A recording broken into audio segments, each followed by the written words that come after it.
Por ahí me dicen si ya está grabando.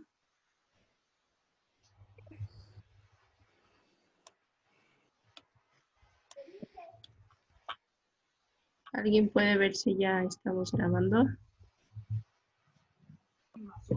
Sí, ya está grabando. Ok, bien.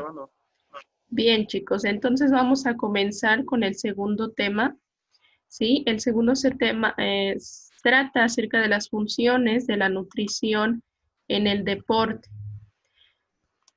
Lo que vamos a ver a continuación, ¿sí? Tiene como meta que ustedes conozcan la función de la nutrición dentro del deporte, así como adquirir el dominio básico de las funciones esenciales y el propósito de la nutrición dentro del ámbito del deporte. Ujú. Bien. Para esto, entonces, ¿sí? Tenemos como primera función y es la función esencial de la nutrición en el deportista, que es mantener la salud del deportista, ¿sí? La energía para entrenar y rendir al nivel de élite, es decir, brindar al deportista, ¿sí? De recursos nutricionales, es decir, de una alimentación balanceada, sana, inocua, ¿sí? Que le asegure que tenga una suficiente energía para rendir durante su entrenamiento, durante la competición, después, incluso antes de la competición. Se debe asegurar, ¿sí? Se debe asegurar la ingesta de los alimentos que permitan desarrollar entrenamientos de alta intensidad. Es decir, ¿sí? Asegurar que haya correcto aporte de hidratos de carbono, ¿sí? Que son la principal fuente de energía y que no deben faltar en la dieta, el correcto aporte de gramos de proteína y el correcto aporte de grasas, ¿sí? Eh, es importante eh, que ustedes sepan que los hidratos de carbono forman la principal fuente de energía y es por eso que se consumen en un mayor porcentaje. Les decía por ahí que los hidratos de carbono, sí necesitamos del total de nuestra dieta alrededor del 55%.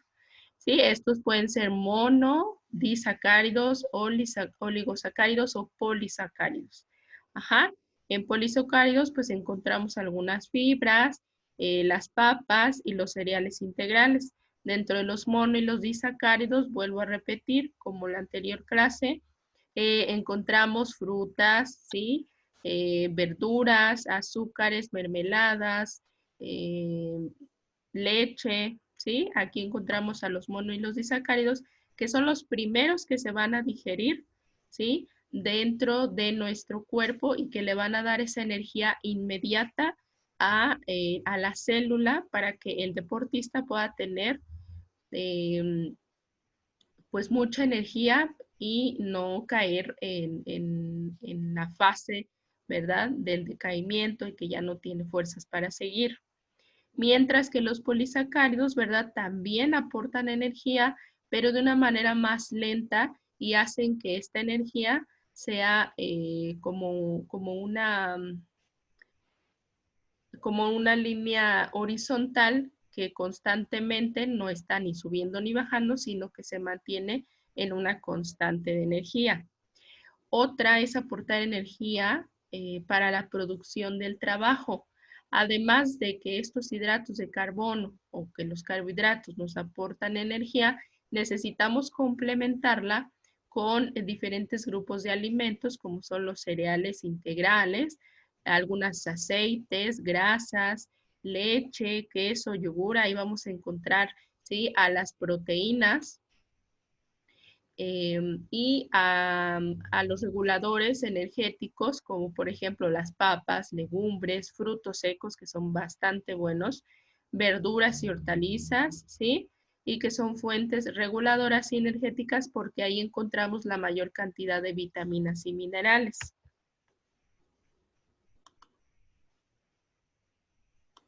Bien. Dentro de otras funciones de la nutrición en el deportista de alto rendimiento están cubrir los requerimientos de agua también, y esto contribuye a la termorregulación mediante la producción del calor. Ya veíamos el semestre pasado a qué se refería la termorregulación, es decir, la regulación de la temperatura corporal. ¿A través de qué? De la ingesta de agua, ¿sí? Y del sudor como factor regulador de la temperatura y del calor cuando se realiza alguna actividad física o deporte en efecto. Otra es proporcionar elementos para la reparación y el crecimiento celular, ¿sí? Es decir, si por ejemplo llegan a una fase en el que el cuerpo del deportista, ¿sí? A través del entrenamiento empieza a agarrar esas reservas de proteínas, ¿sí? De su músculo, entonces tenemos que tener suficientes proteínas dentro de nuestra alimentación para regenerar y reparar esas reservas que se han perdido. Otra es mantener constante el metabolismo basal. ¿Se acuerdan que hablábamos del gasto energético basal, de un factor de actividad física y del efecto térmico de los alimentos, que era el 10% de nuestro total de calorías que necesita una persona?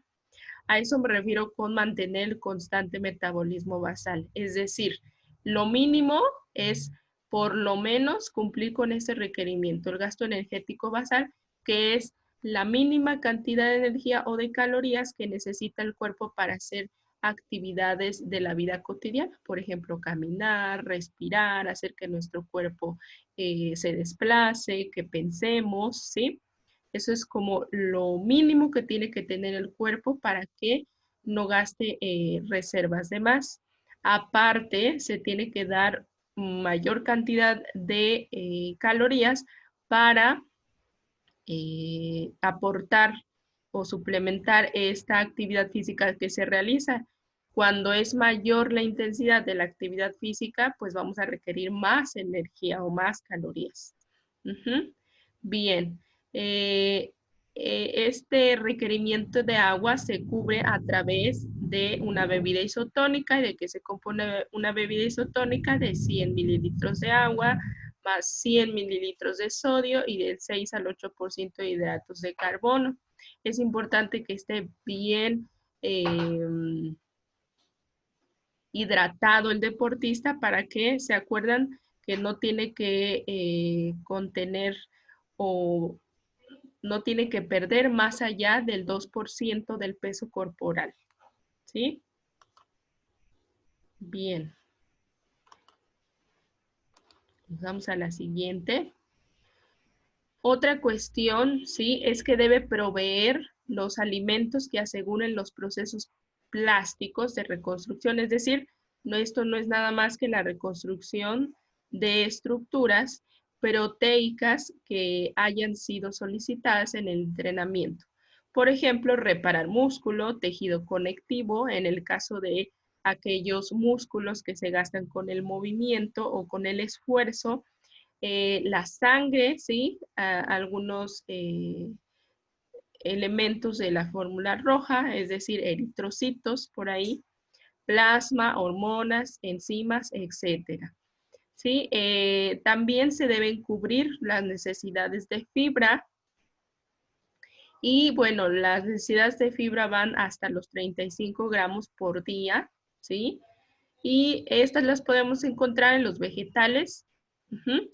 Se pueden absorber en el intestino, pero es imprescindible para su función aumentar el consumo de cereales integrales, es decir, por ejemplo, cereales como el arroz, cereales como avena, centeno, cebada, y incluir un plato de verduras en cada comida y consumir frutas. Así estaríamos asegurando el correcto aporte de fibra.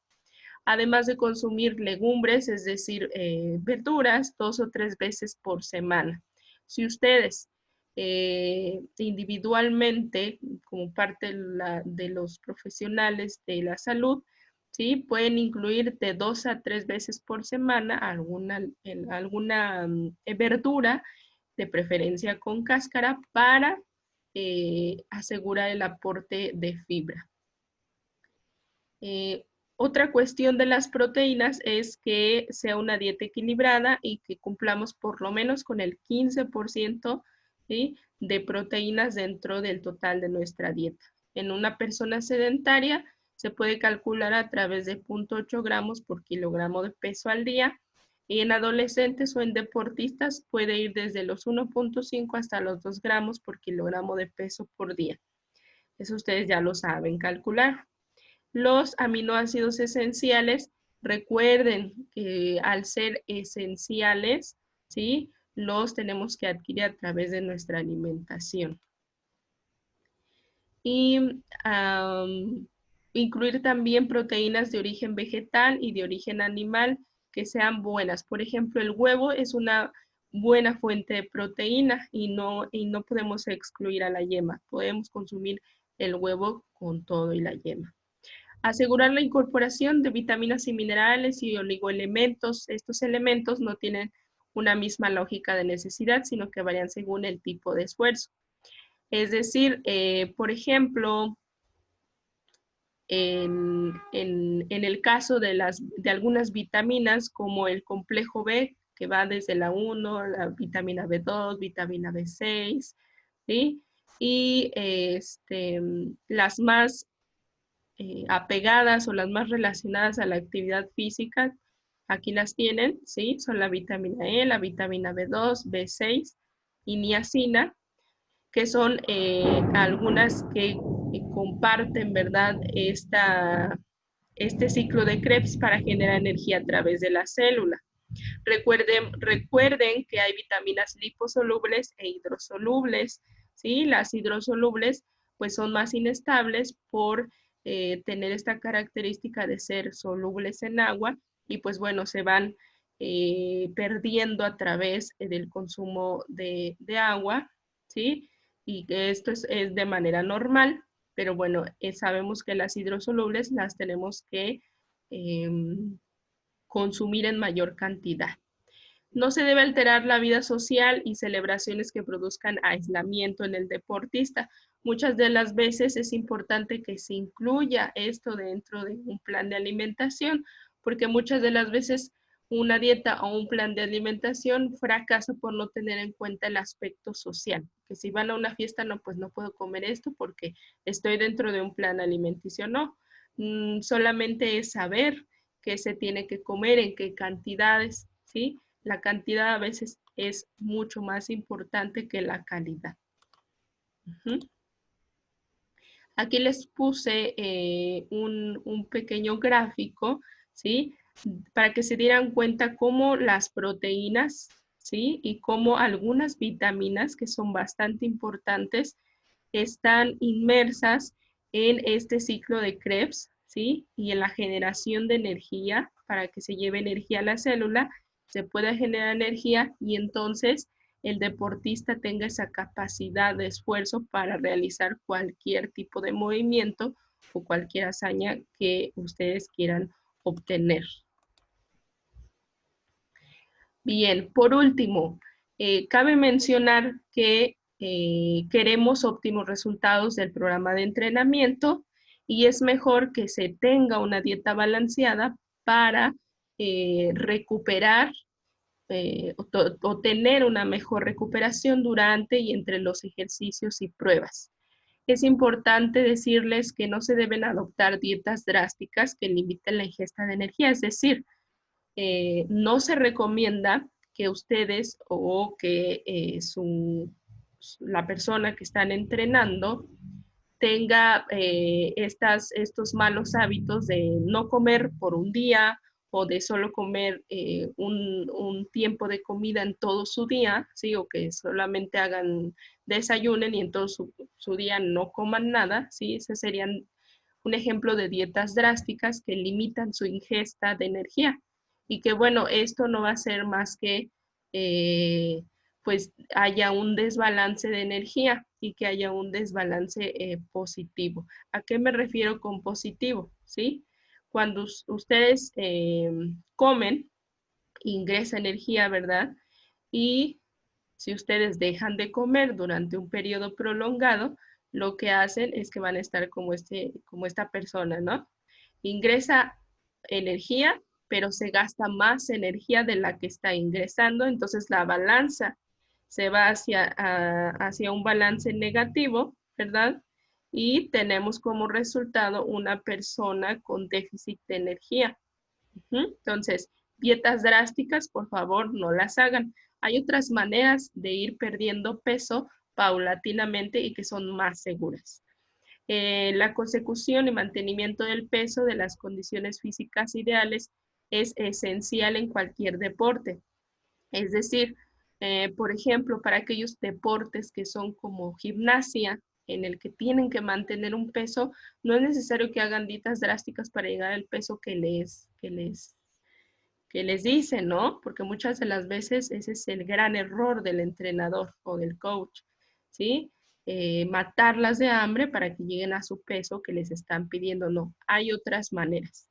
La reducción de riesgo de lesiones, fatiga por exceso de entrenamiento y enfermedades. Recuerden que al limitar la ingesta de comida, estamos poniendo en riesgo su salud y estamos haciendo que tenga mayores porcentajes de riesgo de que se lesione esa persona, porque se va a sentir fatigada, porque se va a sentir cansada y no entrena al 100. Entonces, queremos evitar eso. Bien, esa sería la última diapositiva. Para la próxima sesión, lo que veríamos serían las necesidades energéticas en el deportista en función de su deporte. Por ejemplo, para deportes de fuerza, para deportes de resistencia, para algunos, por ejemplo, no es lo mismo calcular cantidad de energía para una persona que hace un entrenamiento de fuerza a una persona que hace un entrenamiento, por ejemplo, de potencia. Vamos a estar viendo nuevamente qué es el gasto energético total, gasto energético basal, la actividad física, y por ahí les voy a dar a conocer un compendio de actividad física enorme en el que se ven más allá de solamente hacer básquetbol, porque bueno, para, para este tipo de actividad física se requiere un poco más de energía y para diferentes tipos de deportes. Entonces, hasta ahí el tema del día de hoy.